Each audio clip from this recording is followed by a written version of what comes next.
अस्सलाम वालेकुम, क्या हाल है? ठीक ठाक? तो वैसे ठीक है, उम्मीद करना ठीक ठाक होता है। मैं पे मोहम्मद शाहिद और तुम मेरा यूट्यूब चैनल आसिफ शाहिद करो सब्सक्राइब दें इंशाल्लाह। आज दी मज़ेदार न्यू वीडियो करने पे स्टार्ट।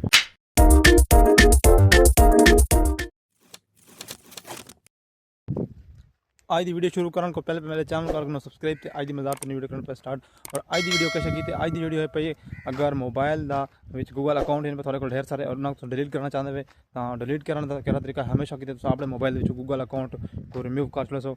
गूगल दी आई डी प्ले स्टोर ते डिलीट थी सी और वो किवें थी सी उन तरीका जो पे मोबाइल स्क्रीन ते वहीं तो समझना कि ये वाला जो मेरा मोबाइल इन तक मैंने गूगल लिखा तो डिलीट किवें थी सी और रिमूव किवें थी सी वो सिस्टम तो ना इतना तक तो मेरे चैनल को सब्सक्राइब कर लो। मैं पहुंच चुका मोबाइल दी स्क्रीन तो देखते पावे सामने तक शो ही नहीं पे। ठीक है, इन्हें को बाद डायरेक्ट सेटिंग क्लिक कर सो सेटिंग को बाद तो लगे वैसो ना बल्कि ठीक है तो मेरे मोबाइल तो गया खड़े थोड़े को मसले में खड़ा था तले आवे सो जिमें आसो जरा सामने खड़ी था क्लिक कर रहे सो। ठीक है, इधर पावे ए मेरी ईमेल लगी खड़ी है सामने देखते पावे। ठीक है, जितने अकाउंट हो सन थोड़े इंदे विच सारे अकाउंट थोड़े जान दे विच आवे सन तो कितना डिलीट करना जितना डिलीट करना था को पता है तो मेरे को हिको खड़े थे। ठीक है, ये मेरे को डिलीट नहीं करना सिर्फ थोड़े समझाने की था दसना पिया कि ये डिलीट थी सी कि ठीक है। बहुत आसान वीडियो शॉर्ट वीडियो मैं अपने विवरण ब्लागना अपने विवरण समझाना क्योंकि बहुत सारे विवरण मेरे एजेंट जना समझ नहीं आता। मेरा दोस्त है मेरे व्हाट्सअप ले भी चलो मैं वो कोई पता लग वैसी मेरे विवरण को पता लग वैसी तो जिमें को लगते पावे।